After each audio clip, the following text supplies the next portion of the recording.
שלום וברכה, ברכה, רווחה והצלחה לנו ולכל אחינו בית ישראל. ובחסדי השם יתברך נראה פרק ל"ב. פרק ל"ב, שמו כנו לב. פרק זה בחסדי השם מתבונן איך לפתוח את הלב לכל יהודי באשר הוא. יהודי צריך לדעת תמיד לפתוח את הלב שלו ליהודי אחר. ואם הלב נאטם, אנחנו צריכים לבדוק מה גרם לנו בלב שלנו, שהלב שלנו נאטם לאח שלנו. ובואו נראה. וגם אם הוא שונה ממך, וגם הוא חושב אחרת ממך, וגם הוא רחוק, הוא עדיין אחיך. מה אומר בעל התניא? נקראו כל ישראל אחים ממש מצד שורש נפשם בהשם, רק שהגופים מחולקים. ונתבונן בעזרת השם ונלמד ונראה שהכל תלוי בשינוי המחשבה של היהודי. אם אתה מתחיל לחשוב על אחיך דברים טובים, ורק אתה אומר שהגופים מחולקים, אבל הנשמה היא אחת, נשמות ישראל, כך באמת יוכל לקיים מצוות ואהבת לרעך כמוך. בואו נראה בפנים בעזרת השם לימוד היום בעזרת השם יתברך, שנה רגילה ט' באדר בעזרת השם. והנה על ידי קיום הדברים הנזכרים לעיל, להיות גופו נבזה ונמאס בעיניו, רק שמחתו תהיה שמחת הנפש לבדה, הרי זו דרך ישרה וקלה לבוא לידי קיום מצוות ואהבת לרעך כמוך לכל נפש מישראל, מגדול מהקטן. מה הכוונה? והאדם שלא נותן לנפש הבהמית לשלוט, הוא אומר מוח שליט הליבה, זה הדרך לקיים מצוות ואהבת לרעך כמוך. אני לא מסתכל איך הוא נראה, מה הוא עשה, אני אוהב כל יהודי באשר הוא, כי כל יהודי יש לו חלק אלוקא ממעל, וככה אדם יאמר בליבו. לפעמים אתה לא מסכים עם המעשים, זה בסדר. אתה רואה דברים שהם לא נכונים, גם זה בסדר. אבל לאהוב בלב, זה חובה. בואו נראה. שעל ידי כך שהאדם מייקר את הנפש ולא נותן לו לשלוט על הנפש האלוקית, כך יכול לקיים מצוות עשה של ואהבת לרעך כמוך. רק שמחתו תהיה שמחת הנפש לבדה, נראה בהמשך. הרי זו דרך ישרה וקלה לבוא לידי קיום מצוות ואהבת לרעך כמוך. לכל נפש מישראל, מגדול ועד קטן, ונראה. וכל זאת שהאדם שמח בשמחת הנפש, הוא מבין שלכל יהודי יש נפש אלוקית, חלק אלוקא ממעל, למרות שהגופים נפרדים, עדיין החיבור בנפש הוא יציב וקיים. מה? גדול ועד קטן, לכולם, ולא משנה כלל היכן אחיך בא, איפה הוא גדל, ומה הוא עבר. בואו נראה בהמשך, ניקח מפה דברים למעשה. כי מאחר שגופו נמאס ומתועב אצלו, הוא לא שם לב לגוף. הוא אומר, אני יהודי, יש בי חלק אלוקא ממעל, הוא מקיים את הגוף מה שהוא צריך, שימו לב. והנפש והרוח, מי יודע גדולתן ומעלותן בשורשן ומקורם באלוקים חיים? אל תראה את אחיך איפה שהוא נמצא, אתה לא יודע מה השורש שלו, אתה לא יודע מי האבא והסבא והאבא של הסבא, מי היו אולי גדולי עולם בתורה, אתה לא יודע. שימו לב כאן, שגם שכולם מתאימות ואב אחד לכולנו, יש לנו אבא רחום וחנון בשמיים, ולכן יקראו כל ישראל אחים ממש. כל יהודי כך צריך לחשוב על יהודי אחר, אחי ממש, מצטור את נפשם בהשם, אחד, רק הגופים מחולקים.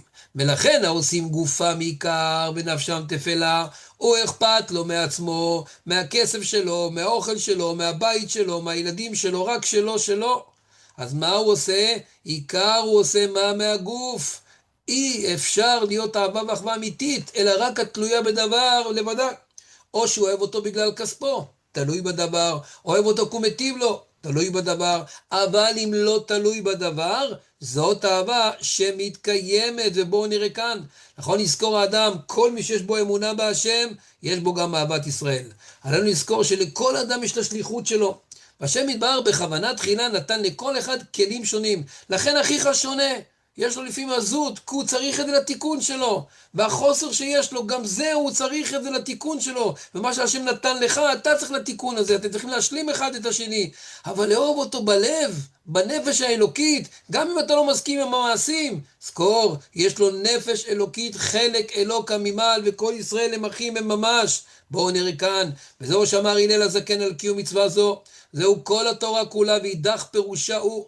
כי יסוד ושורש כל התורה הוא להגביה ולעלות הנפש על הגוף, מעלה עד עיקרה ושורשה, דכל אלמין, וגם להמשיך, שימו לב מה הוא כותב בהמשך, אור אין סוף ברוך הוא בכנסת ישראל, כמו שהתברר לקמן, דהיינו במקור נשמות כל ישראל. הוא מביא אחד באחד דווקא, ולא כשיש פירוד חס ושלום בנשמות, לא רוצים פירוד, רוצים להיות ביחד. שימו לב מה, דקודשה בריחו לה שריה בעתם פגים, כמו שאומרים ברכנו אבינו איך, כולנו כאחד באור פניך, כמו שמאיר מקום אחר באריכות. תניא למעשה אחים יקרים, שימו לב, אדם שמצליח, שגופו יהיה נמאס מתועב, הוא מצליח לתת משקל לנפש, ולהגיד הנפש היא העיקר, נפש האלוקית. אדם שיעשה את הנפש עיקר ואת הגוף תפל, בכך יכול להיות רצון השם. 3. האדם שיתחזק באהבת ישראל יוכל לקיים את 10 הדיברות, כל ההלכות. למה יש לגנוב, לרצוח, לנוב, כל ההלכות לא שייך מי שיש לו אהבת ישראל. בהלל הזקן שאומר, כל אדם שיש בו אהבה אמיתית לכל אדם, אהבה שלא תלויה בדבר, בכך הוא עושה את רצון השם. ולא כשיש פירוד חס וחלילה בנשמות. בוא ניקח מכאן למעשה להיום בעזרת השם יתברך. שימו לב כאן, בשעת פטירתו של האדם אין מלווים לו, לא כסף, לא זהב ולא אבנים טובות ומרגליות, אלא תורה ומעשים טובים. לכן מה יאמר האדם? המבחן שלנו כאן בעולם הזה, לאהוב כל אדם מישראל. המבחן שלנו כאן בעולם הזה, להגביר את הנפש האלוקית על הבהמית. ואז שאתה מסתכל בנפש האלוקית על אחיך, בוודאי יש לך מה לאהוב, כי יש בו חלק אלוקא ממעל. בשאר הדברים שעוד לא מסתדרים, תתפלל עליו, כי התפילה שלך גם חשובה. ויזכור דבר אחד ממש לסיכום, שימו לב, פירוד בנשמות לא שייך בעם ישראל. כולנו ברכנו כאחד. מה זה אחד?